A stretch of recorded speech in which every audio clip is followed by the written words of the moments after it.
Amigos e amigas, estamos aí começando mais uma vez o nosso Facebook, a nossa matéria pelo Facebook de hoje. Eu quero conversar um pouco hoje sobre as mensagens da liturgia de domingo. Amanhã, mas na verdade que já começa hoje, no sábado à tarde, no sábado à noite. Porque eu percebo que nas missas normais, sábado à noite e domingo, os sacerdotes têm pouco tempo para desdobrar todas as leituras da missa de domingo. Nós temos a primeira leitura do Antigo Testamento, temos uma segunda leitura, salmo de meditação, depois o Evangelho, ou seja, é um conjunto de leituras assim bastante completo, bastante forte, mas que numa homilia só o sacerdote não consegue realmente desdobrar tudo que é possível. Então, eu quero, assim, ver se nos finais de semana faz aqui essa reflexão para nos ajudar a beber mais ainda daquilo que a igreja quer nos ensinar na liturgia do domingo. Ok? Hoje nós vamos conversar sobre o terceiro domingo do tempo comum. As leituras são muito importantes e podemos fazer uma boa meditação. Mas vamos pedir antes ao Senhor que nos dê a sua graça, nos dê a sua bênção. Muito boa noite a vocês todos que já estão entrando aí na nossa conversa, a Ana Mara, Mara Oliveira, Maria Lenésio, Olinda Araújo. Sejam bem-vindos à nossa conversa e vamos pedir ao Divino Espírito Santo que abra os olhos da nossa mente, do nosso coração, do nosso espírito para compreender o que Deus quer falar para nós. Não adianta eu ficar falando aqui se Deus não falar aí no seu coração, ok? É o Espírito Santo que nos convence das coisas, né? Eu sou a voz, mas a palavra é Jesus, né? É a palavra, o verbo que transforma através do Espírito Santo é Jesus. Então, conscientes disso, vamos pedir ao Divino Espírito Santo que nesta noite fale ao nosso coração. Em nome do Pai, e do Filho e do Espírito Santo. Amém. Vinde, Espírito Santo, enchei os corações dos vossos fiéis e acendei neles o fogo do vosso amor. Enviai, Senhor, o teu Santo Espírito, e tudo será criado, renovareis a face da terra. Oremos, ó Deus, que instruístes os corações dos vossos fiéis, fazei que apreciemos retamente todas as coisas, segundo o mesmo Espírito, e gozemos sempre da sua consolação, por Cristo nosso Senhor. Amém. Divino Espírito Santo, nos recomendamos a vós nesse momento, nesta noite. Entregamos a vós a nossa mente, o nosso espírito, a nossa imaginação, o nosso coração.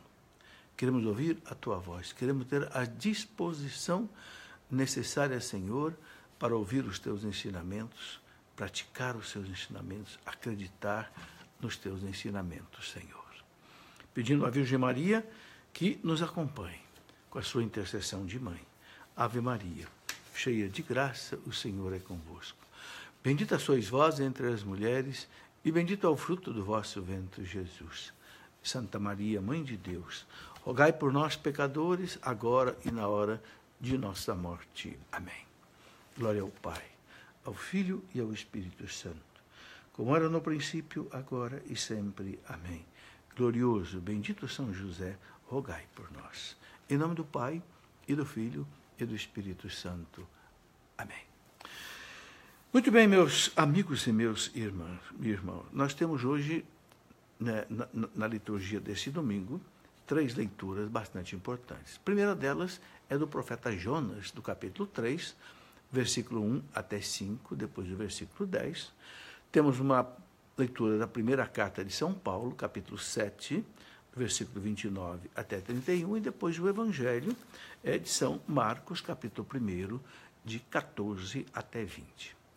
O tema básico desta reflexão do domingo é a conversão.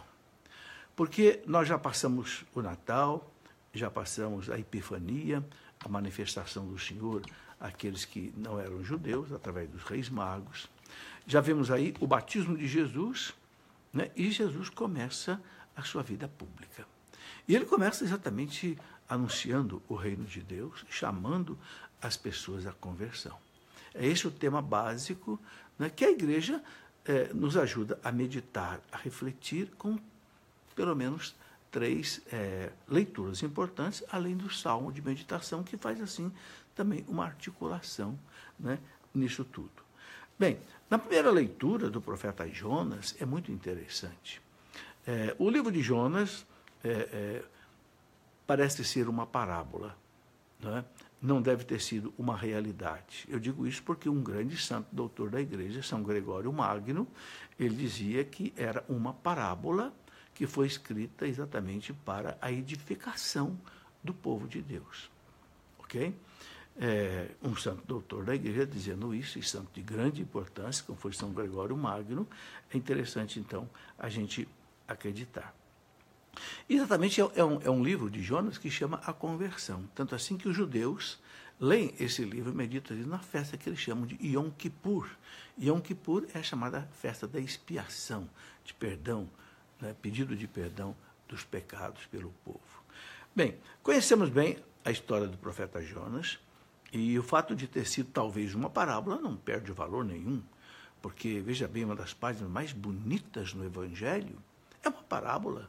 A parábola do filho pródigo, né? Não sabemos se aquela história aconteceu, Jesus fala que é uma parábola. Então pode ser também que o livro do profeta Jonas tenha sido uma parábola, não tem problema. O que a Bíblia quer nos ensinar são as verdades religiosas que são colocadas ali. Pode ser até de um conto, de uma parábola, de uma prosa, de um verso, de uma poesia, não tem problema, né? Bom, o profeta Jonas, ele foi chamado por Deus para levar a conversão a uma cidade que não era do povo judeu, a cidade de Nínive. Nínive era uma cidade muito importante, era a capital da Síria, não é? E Deus se compadeceu dessa cidade, né? E mandou Jonas. Primeiro ele disse a Jonas: olha, Nínive será destruída daqui a 40 dias. Foi um oráculo, uma profecia que Jonas recebeu, né? Mas você vai a Nínive e vai pregar a conversão, né? E Jonas fez má vontade, né? Diz, mas se Nínive vai ser destruído dentro de 40 dias, então o que adianta eu ir lá, né? Ele achava que se fosse lá e pregasse para os ninivitas e eles se convertessem, né, então estava assim como que desmentindo o oráculo, a profecia que Deus tinha dado a ele. Mas o que o Jonas fez? Jonas, ao invés de seguir para, né, a Nínive, ele pegou exatamente um navio em sentido contrário, né, para fugir exatamente de Nínive. Uma coisa que faz a gente refletir, né? Será que a gente também, às vezes, não foge de alguma missão que Deus dá para a gente? Bom, mas acontece que Deus trouxe Nínive e Jonas de volta, né? Ele entrou naquele navio, houve uma tempestade terrível, né? O navio já estava a ponto de ir a pique, e os marinheiros perceberam que alguém era culpado daquela tempestade. Os deuses estavam bravos. E foram perguntar e encontraram o Jonas dormindo, né, lá no porão do navio, com todo mundo naquela agitação, né? E perguntaram: escuta, e você, qual é o seu Deus? O que você está fazendo aqui? E aí os marinheiros resolveram lançar a sorte, né, para saber quem era o culpado daquela tempestade toda. E lançaram a sorte caiu exatamente sobre Jonas, né? Bem, interessante tudo isso, né? Deus pode permitir essas coisas na história da salvação. E acontece que, então, o Jonas disse para ele: sou eu o culpado, sim. Vocês podem me atirar ao mar, né? Interessante, né? E os marinheiros atiraram Jonas ao mar, né? E a tempestade parou. Fez-se calmaria, né? Mas aí um grande peixe engoliu Jonas. E Jonas ficou ali 3 dias no seio daquele peixe. É claro que só com um milagre extraordinário isso poderia acontecer.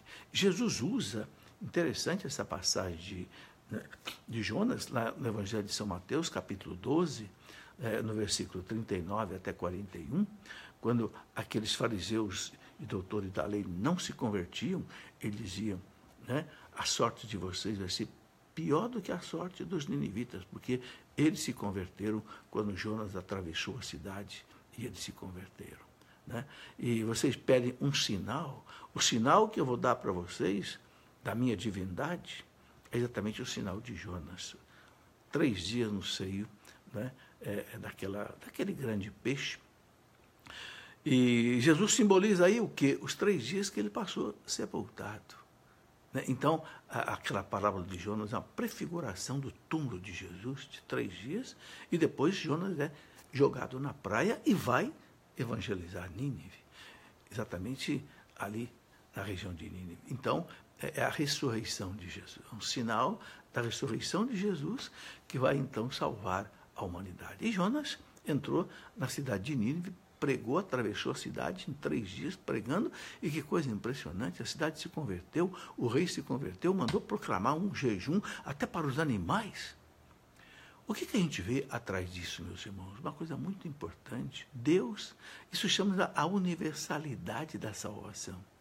Deus já estava mostrando para o povo judeu, através do livro de Jonas, que era um livro deles, né? Deus já estava mostrando que a salvação não era só para os judeus, era para todo mundo, algo que foi dificílimo os judeus entenderem. Por isso eles quiseram matar São Pedro, matar São Paulo, matar os apóstolos, porque eles achavam que eles estavam burlando a lei de Moisés, levando a salvação também para os pagãos. Mas está aqui. Jonas vai lá a Nínive, na cidade pagã, na Síria. Essa Síria que mais tarde, depois, inclusive, levou o povo para o exílio, aquelas 10 tribos de Israel, lá por volta do ano 722 a.C. Muito bem, né? Então a gente vê essa história. Engraçado que Jonas, depois que Nínive se converteu, Jonas ficou aborrecido. Né? Ah, Senhor, eu sabia que o Senhor ia fazer isso. Esse era meu medo, de que o Senhor realmente fizesse isso, né? Aí Deus mandou um sinal para Jonas muito interessante. Jonas estava assim meio desolado no calor do dia, deitado debaixo de um lugar lá, e Deus fez crescer um pé de mamona. Esse pé de mamona fez sombra no Jonas. Né? Mas, de repente, né, Deus permitiu que um bicho corroesse a raiz do pé de mamona, e o pé de mamona secou. E Jonas ficou revoltado. Né? Como é que o Senhor deixa morrer assim uma planta dessa que está me fazendo bem, não sei o quê, não sei o quê? E aí então Deus disse para Jonas, você se compadeceu desse simples pé de mamona que eu deixei morrer, e você não se compadece daquele povo inteiro que devia se converter? Sabe, esse livro de Jonas é um livro maravilhoso. É um livro de uma profundidade que faz a gente pensar muito. Será que a gente também, muitas vezes, não se preocupa mais com as coisas pequenas, às vezes com animais, com plantas, do que com a salvação das almas, a salvação das pessoas? Faz a gente pensar. Né? Bem, então, a gente precisa acreditar na conversão das pessoas. É outra coisa que o livro de Jonas mostra. Jonas não acreditava. Ele achava que se Nínive se convertesse, era como se o oráculo que Deus tinha dado para ele, de que Jonas, dentro de 40 dias, seria destruída, né? Ele não acreditava. Então, é uma lição para nós também. Nós temos que acreditar na conversão das pessoas, dos povos, etc., e não desanimar. Por quê? Porque a graça da conversão não é nós quem damos, é Deus quem dá, é o Espírito Santo quem dá. A nós cabe a missão de ser o mensageiro, a voz, mas a palavra que toca, que transforma, é o Espírito Santo. Bem, e a outra coisa que nós podemos entender também aí, né, em Jonas, além de acreditar na salvação, é que os oráculos de Deus podem ser mudados. Né? Deus tinha dito para Jonas, vou destruir Nínive dentro de 40 dias. Mas como Nínive se converteu, então Deus não destruiu Nínive. Ou seja, Deus ele age pedagogicamente. Ele pode mostrar o que ele vai fazer, né, se não houver conversão. É o que Nossa Senhora, em muitas aparições dela, em Fátima e Luz, Nossa Senhora fala, se o mundo não se converter, o mundo vai sofrer. Não é? Ela falou, quando acabou a Primeira Guerra Mundial, ela disse, acabou a primeira, mas se o mundo não mudar, virá uma pior ainda. E veio a segunda. Então, quando Deus avisa de algum castigo, não quer dizer que não possa mudar. É uma pedagogia divina que Deus faz para que a gente mude. É como um pai, você que é pai, você que é mãe, diz, meu filho, se você não mudar, eu vou botar você de castigo. E se o filho não mudar, você põe de castigo. Mas se ele mudar, você não põe de castigo. Olha, é uma pedagogia. Deus usa também essa pedagogia com a gente. Bom, aí a gente tem...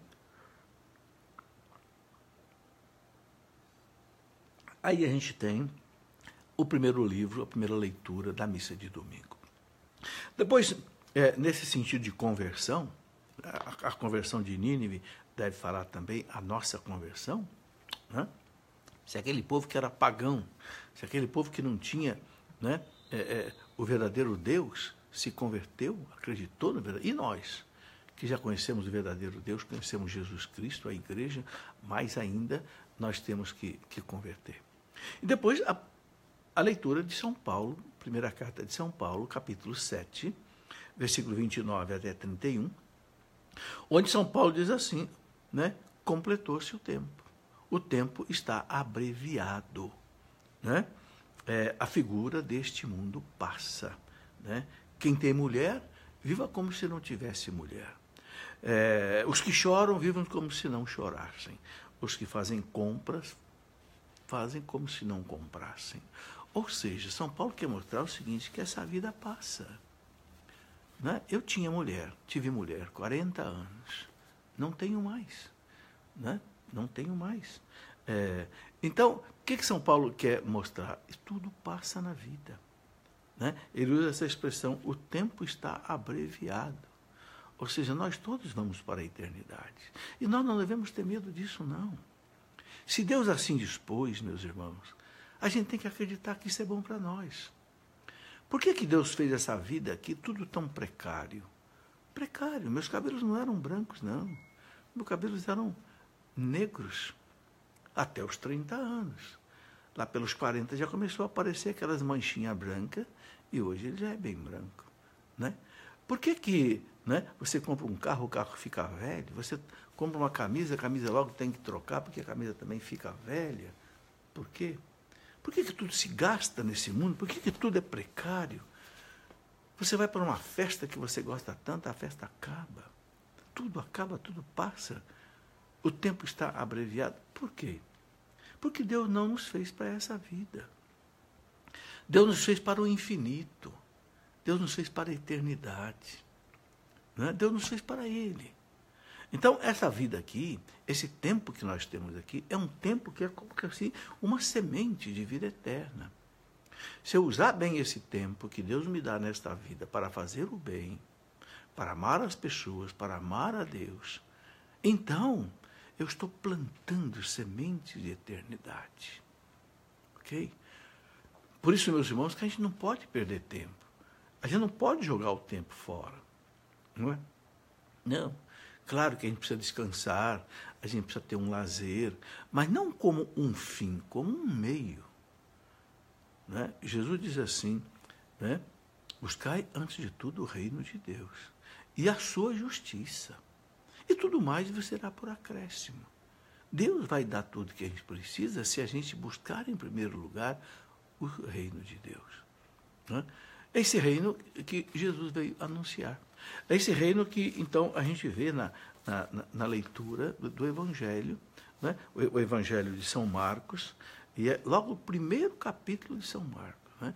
O Evangelho de São Marcos, não sei se você já percebeu, dos 4 evangelhos, ele é o menor, ele é o mais enxuto. São Marcos, ele escreveu as pregações que ele ouvia de São Pedro em Roma. Ele escrevia. Porque Pedro não era uma pessoa muito letrada. Pedro era um pescador. Marcos parecia que era mais culto, mais preparado. Então Marcos escrevia, inclusive sem muita ordem.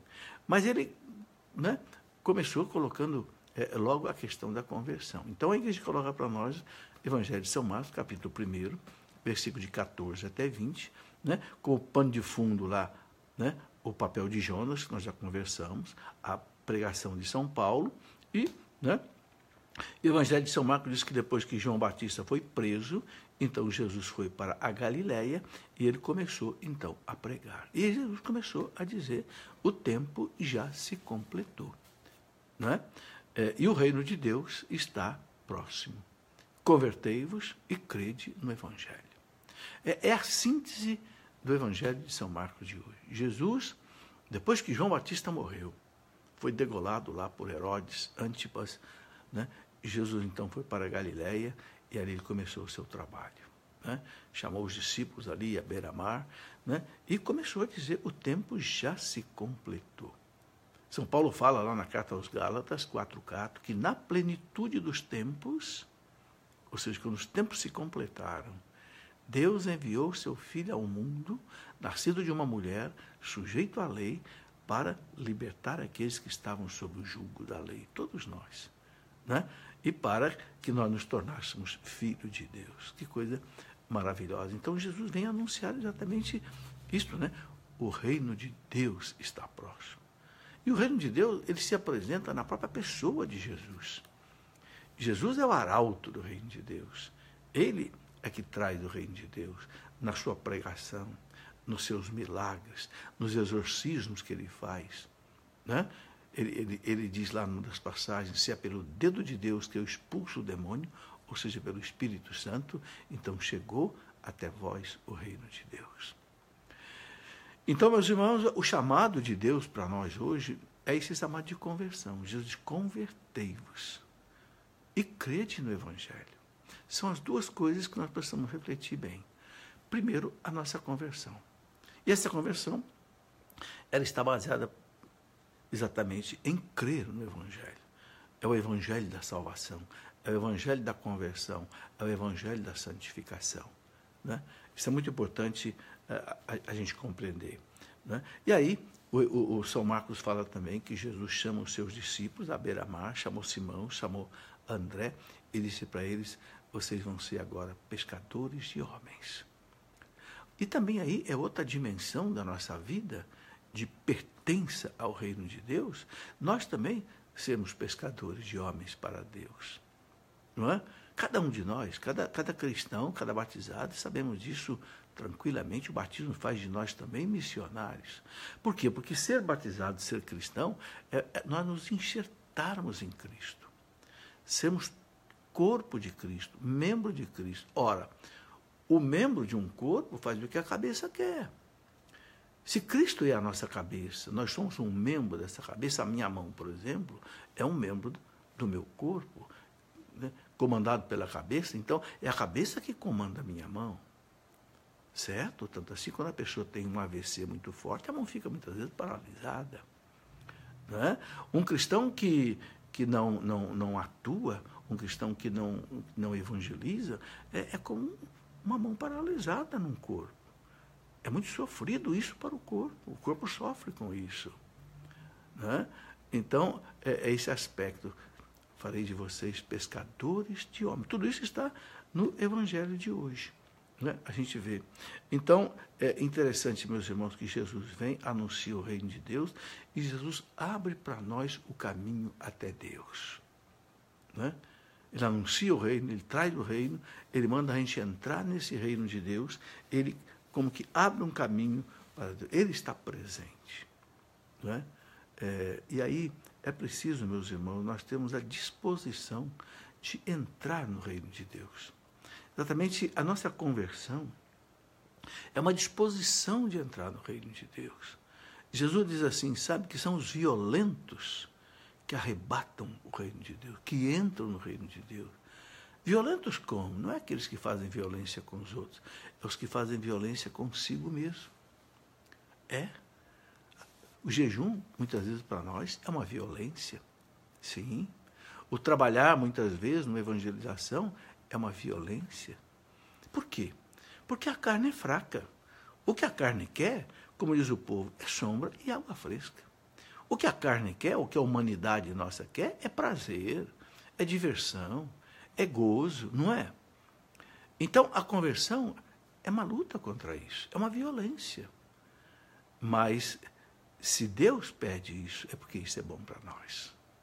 Porque isso vai trazer a nós a felicidade. Então, nós não podemos ter medo disso. Não podemos achar que nós estamos perdendo a nossa vida, gastando a nossa vida por nós estamos, né, investindo a nossa vida no reino de Deus. Não, de jeito nenhum. Né? É o contrário. Então, cada um de nós deve se abrir e entrar no reino de Deus. E Jesus fala muitas parábolas sobre o reino de Deus. Né? Nós já vimos aqui tantas e tantas parábolas. Conta a parábola, por exemplo, né, do semeador, aquela semente que cai em 4 terras diferentes. Apenas uma semente das 4 é que vinga, aquela que cai numa terra boa. Né? Então, a semente que cai à beira do caminho e que as aves do céu comem, que Jesus diz que é o demônio que come, né? É aquela pessoa que não medita a palavra, não deixa a palavra entrar. Então, o demônio come e leva embora. A palavra bate e volta, bate e volta. Ele pode escutar 1000 vezes um evangelho que ele não muda de vida. Depois tem aquele que a semente cai no meio de um terreno pedregoso, tem raiz, a planta cresce, mas como a raiz é pequena, vem o sol e ela morre.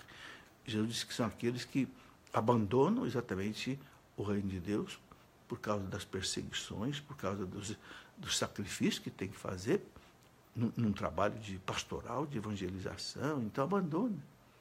Depois ele fala da terceira semente que cai no meio dos espinheiros. Tem terra, tem pluro, cresce, mas os espinhos sufocam. O que são esses espinhos? Jesus fala as preocupações da vida. Né? A soberba, o dinheiro, o prazer, aí, né, sufoca a semente. E tem aquela semente que cai numa terra boa. Não tem pedra, não tem espinho, acolheu, entrou dentro da terra fofa, onde bate a chuva penetra, então dá fruto, às vezes 30 por 1, 60 por 1, 100 por 1. Então, Jesus contou muitas parábolas de como entrar nesse reino. Ele conta aquela parábola do tesouro escondido. O sujeito vende tudo para comprar aquele tesouro. É o reino de Deus. É um tesouro. Nós temos que acreditar nisso. Entrar no reino de Deus pode ser um sacrifício, mas é um tesouro.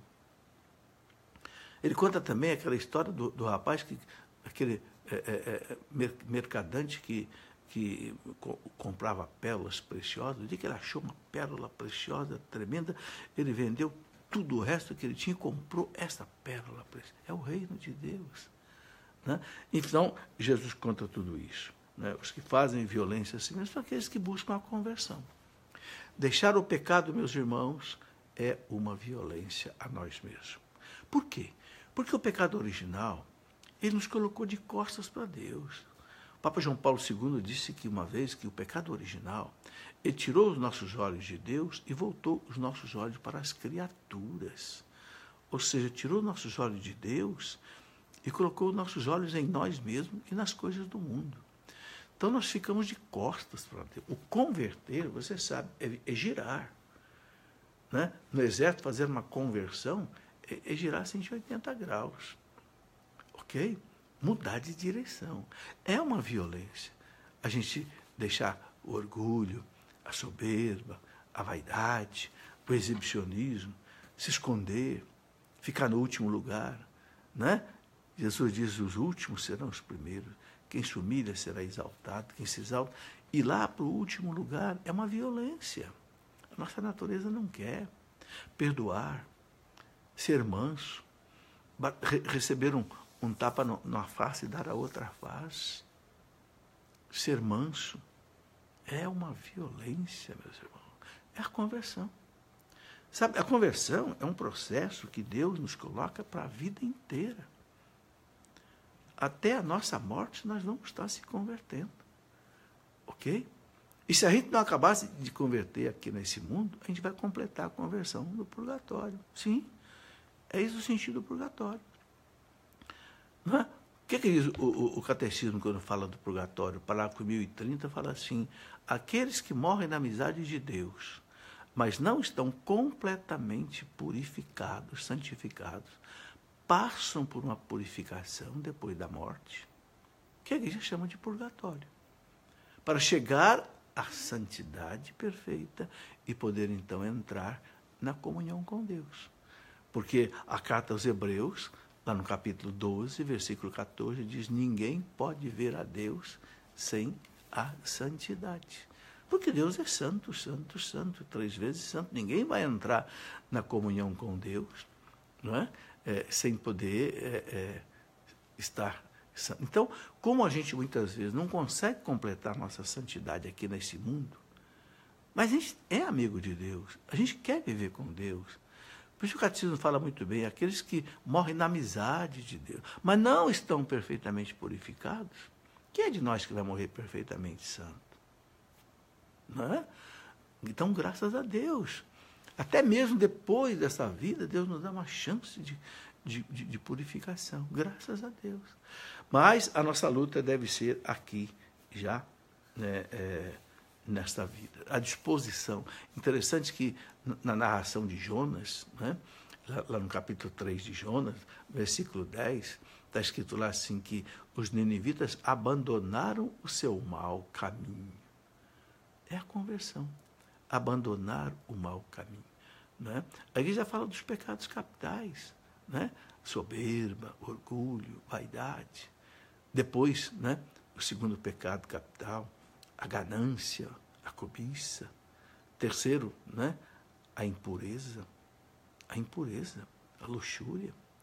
Depois a gula, né? Depois a inveja, gula, ira, inveja, né? Preguiça. Né? Lutar contra tudo isso é uma violência, sim. Por isso Jesus fala, são os violentos que arrebatam o reino de Deus. Né? Mas é o caminho da felicidade, meus irmãos, não tenham dúvida. Uma tentação seria a gente pensar, não, isso é um caminho de muito sofrimento, isso é um caminho de muita tristeza. Não é, não. Os santos foram alegres, os santos foram felizes. E quem são os santos? Os santos são exatamente aqueles que chegaram a esse estado de conversão, a esse estado de purificação, né? De esquecer a si mesmo e viver só para Deus. Viver com Deus. Existe uma passagem, né, no livro do Gênesis,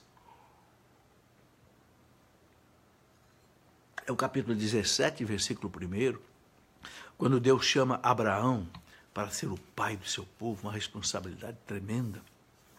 Deus fala para Abraão uma frase que me faz pensar muito. Deus diz assim para Abraão, Gênesis 17, 1. Abraão, anda na minha presença e seja íntegro. 2 coisas que Deus pede, né, para Abraão. Né? Anda na minha presença e seja íntegro. Ou seja, meus irmãos, Deus é onisciente, onipresente e onipotente. Deus está presente em toda parte. Deus está presente aqui comigo agora, está presente aí com você. E mais ainda, Deus está dentro de nós. É dogma de fé, você sabe, que o cristão, quando está em estado de graça, ele é templo da Santíssima Trindade. São Paulo fala claríssimo, na primeira carta aos Coríntios, capítulo 6, vós sois o templo do Espírito Santo. Não profanem o templo do Espírito Santo, porque o templo do Espírito Santo sois vós. São Paulo chega a dizer que o pior pecado que a gente comete é o pecado contra o corpo, o pecado da fornicação. Ele fala, o que é a fornicação? É uma pessoa que não é casada ter um ato sexual com uma outra que não é esposa nem nada, marido. Fornica. São Paulo fala, é um pecado contra o corpo. Seríssimo, porque o corpo é templo do Espírito Santo. Então Deus está em nós. Deus está em nós. Deus está em você. Mas será que você está em Deus? Deus está em mim. Mas será que eu estou em Deus? Deus está me vendo, Deus está cuidando de mim. Mas será que eu estou ligado em Deus? Então, quando Deus disse para Abraão, Abraão, anda na minha presença e seja íntegro. Olha que coisa interessante. Se a gente se sente na presença de Deus, meus irmãos, de verdade, essa consciência que Deus está presente, Deus me vê, eu não tenho coragem de fazer coisa errada. Eu não tenho coragem de perder a integridade. Ou seja, eu não tenho coragem de cair na corrupção.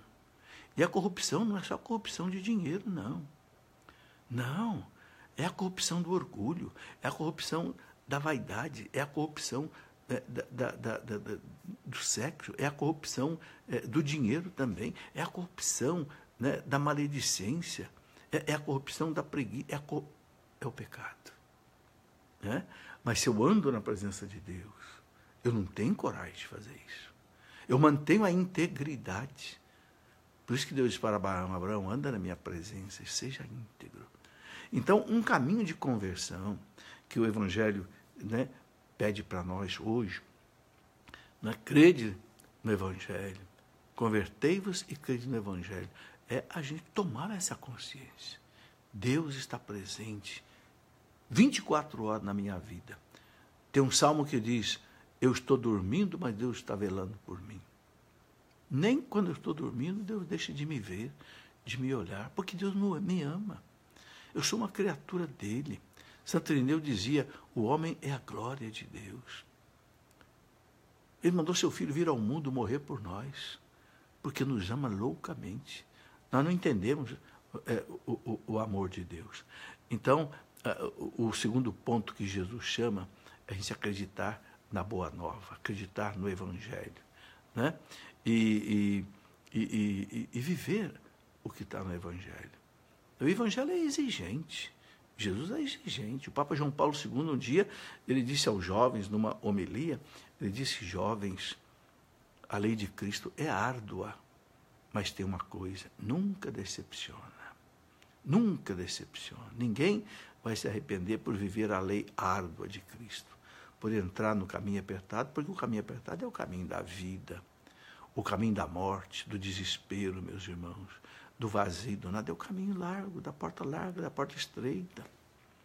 Não é? São Paulo, então, lembra para nós, meus irmãos, o mundo passa.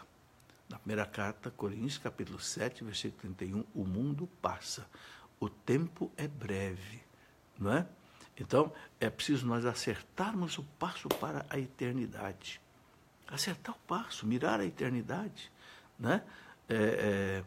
Então, viver para Deus, viver para os irmãos, não viver uma vida egoísta para nós mesmos. Acreditar na Boa Nova é viver como Deus quer, fazendo a vontade de Deus. Né? Deus nos chama para a perfeição. Sede perfeitos, como o Pai Celeste é perfeito. Interessante, né?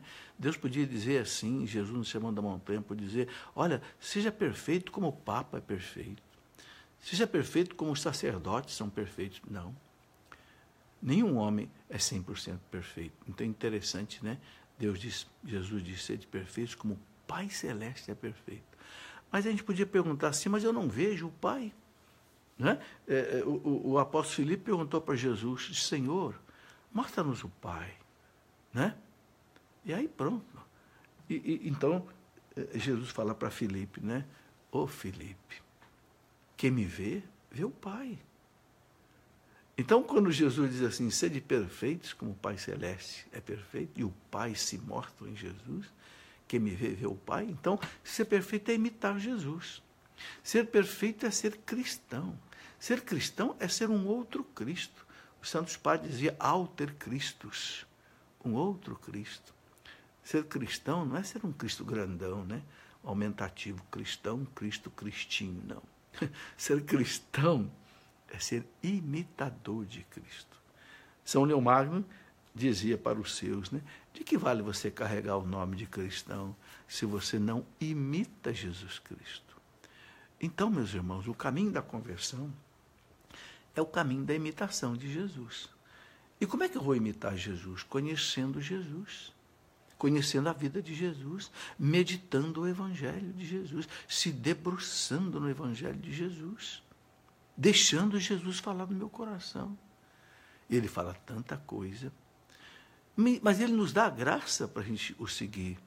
Quando Jesus fala, por exemplo, coisas difíceis, como está lá no Evangelho de São Lucas, capítulo 9, né, versículo 23, quem quiser ser meu discípulo, né, abandone tudo, renegue-se a si mesmo, né, tome a sua cruz a cada dia e me siga.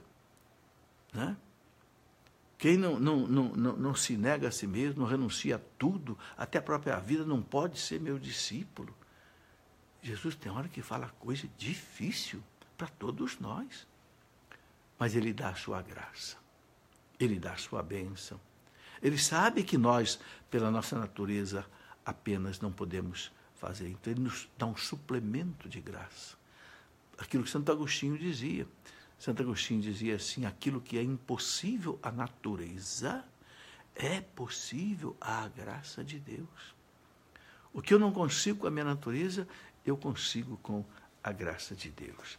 Então, meus irmãos, imitar Jesus, abraçar a missão de Jesus. Ser cristão, meus irmãos, é abraçar a missão de Jesus. O que Jesus veio fazer aqui nesse mundo? Veio salvar a humanidade. Não é? E ele salvou a humanidade de duas maneiras, pregando o Evangelho e sofrendo na cruz. Não será esse também o nosso caminho? Oferecer a Deus o nosso trabalho pastoral e oferecer a Deus também os nossos sofrimentos? Não é? Os nossos sofrimentos, o sofrimento é redentor, o sofrimento é salvífico. Então, tudo que nós pudermos passar de sofrimento, oferecer a Deus, nós estamos fazendo a missão de Jesus. Estou sendo cristão, estou sendo imitador de Cristo, eu estou continuando a missão de Cristo. O cristão verdadeiramente convertido é aquele cristão que ele abraçou a missão de Cristo. E qual é a missão de Cristo? Salvar almas. O nosso querido Monsenhor Jonas colocou como lema da Canção Nova isso, salvar almas. Projeto Dai-me almas, para salvar almas. Né? Cristo morreu na cruz para a salvação de cada um de nós. Né? Jesus disse que ele deixa 99 ovelhas lá no aprisco seguro e vai buscar uma que está perdida, porque ele não quer perder uma. Uma que ele perca é uma dor tremenda no coração dele. Você pergunta para uma mãe que tem 10 filhos, se ela perder um filho, se ela sofre. Ela sofre como se fosse filho único, porque ela ama a todos individualmente. Deus nos ama a todos, meus irmãos, individualmente. Né? Então, oferecer a Deus todos os nossos sacrifícios. E nós não precisamos procurar sacrifício, não. São os próprios sacrifícios da vida. As preocupações de cada dia que nós temos, as tribulações, as aflições, as doenças, tudo que a vida nos impõe. Oferecer a Deus. É um apostolado. Né? O grande doutor da igreja, Santo Afonso de Ligório, dizia assim, para se chegar à santidade é preciso duas coisas. Primeiro, fazer o que Deus quer. E segundo, querer o que Deus faz. Fazer o que Deus quer é obedecer a Deus, a lei de Deus, os mandamentos, o Evangelho.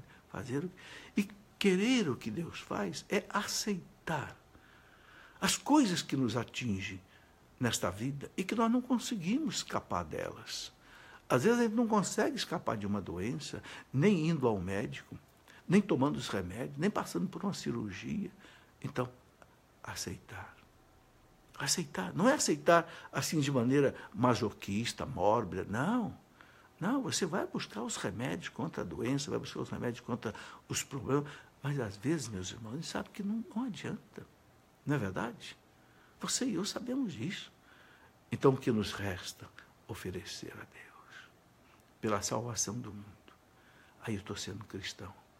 Aí eu estou continuando a missão de Cristo, que ofereceu o seu sacrifício na cruz pela salvação da humanidade.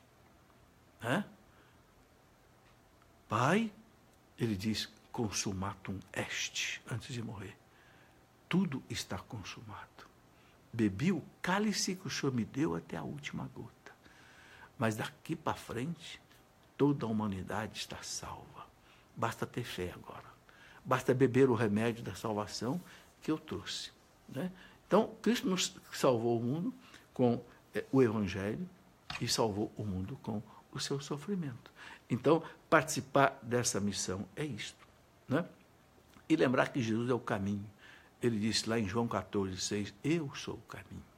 Então, ele é o caminho para a nossa salvação, para a nossa santificação. Eu sou a verdade, eu sou a vida. Não é? Eu quero completar essa nossa reflexão, lembrando aquilo que São Paulo fala na carta aos Romanos. Romanos 8, 29. Deus nos predestinou para sermos conformes à imagem do seu Filho. Deus nos quer, meus irmãos, parecido com Jesus, imitando Jesus. Quando Deus olhar para cada um de nós e Deus vir em nós o rosto de Cristo, ele vai dizer o que ele disse para Cristo, vai dizer também para nós: este é o meu Filho bem amado, em que eu ponho toda a minha complacência. Ouvi-o, né? Porque ele é parecido com o meu Filho. Está aí. Quero pedir ao Senhor, nesta noite, que nos dê a sua graça, nos dê a sua bênção. Sabemos, Senhor, que tudo isto é difícil. A nossa natureza foi enfraquecida pelo pecado original. A nossa natureza, Senhor, tem horror, não é?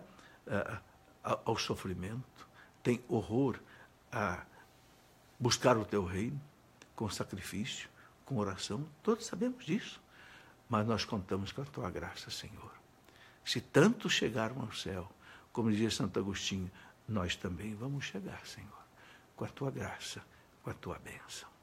Glória ao Pai, ao Filho e ao Espírito Santo, como era no princípio, agora e sempre. Amém. Que a Virgem Maria, meus irmãos, os acompanhe nesta noite, lhes dê uma noite de muita paz, de muita bênção, que nesta noite o Espírito Santo de Deus esteja trabalhando no seu coração. Amém. Em nome do Pai, e do Filho, e do Espírito Santo.